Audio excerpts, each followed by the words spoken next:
I was one of the 6 soldiers that they sent inside. I was the youngest and therefore survived the longest, but we're just talking about months and minutes, respectively. The ship or creature, nobody could agree on terminology. It had come down at 2:15 p.m. the previous day, which was a Friday. That means the school it hit was entirely full, of both students and staff. An elementary school, so most of them were young children, little kids.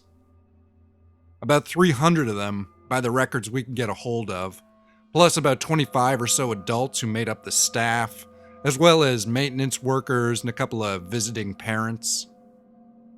From what we could tell once we were inside, the ship or creature or whatever it was had injured itself coming down, and it was in the midst of attempting to repair itself. And it was fixing itself with the materials it had at hand.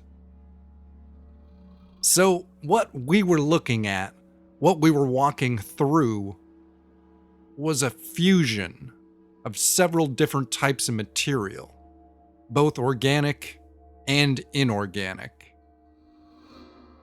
The floors, walls, and ceilings of the school itself, along with the electrical wiring, the pipes, the desks, even the pencils and paper, all combined with the softer bodies of the students and staff, and whatever the ship or creature was.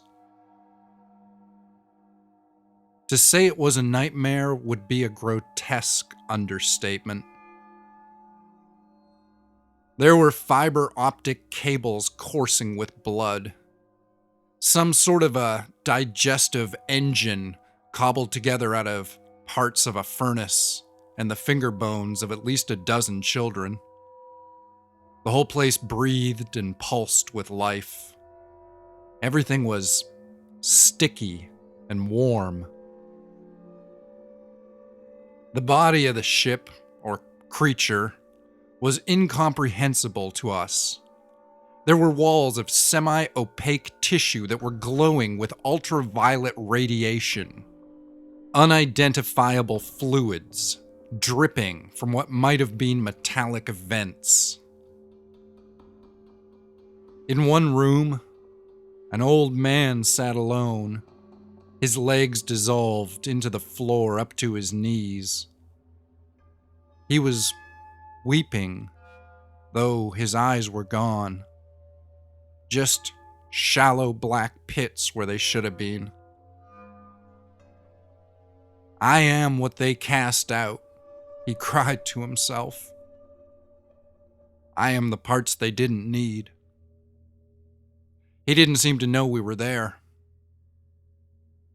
And there were other things moving around inside the ship, or the creature, or whatever it was.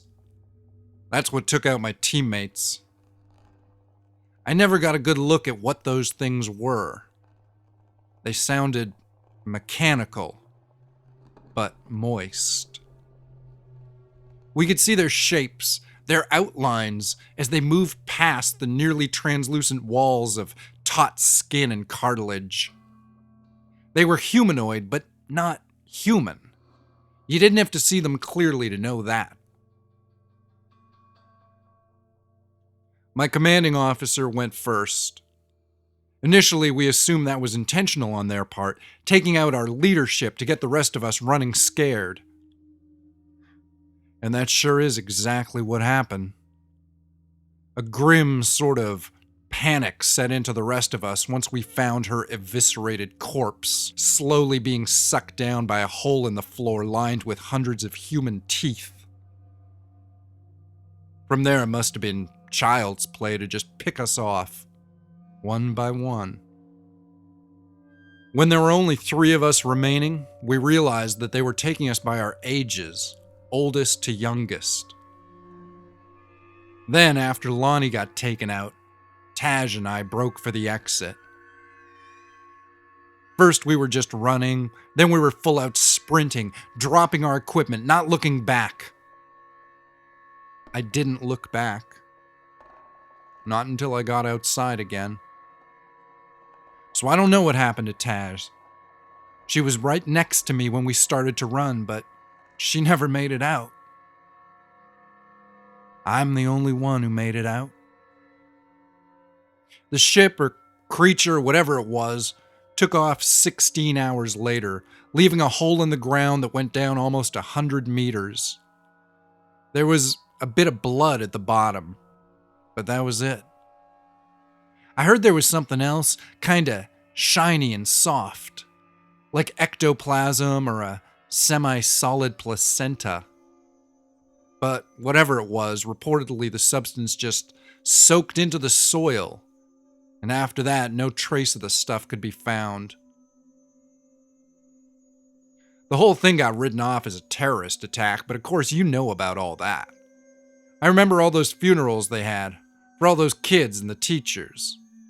Everybody wearing those stupid purple ribbons for a couple of months. Me, I got shipped up north to a black budget mental health facility. Nobody knows the place exists. It's for soldiers and government workers who have seen too much. They load you up on drugs and let you watch TV all day. It's pretty nice.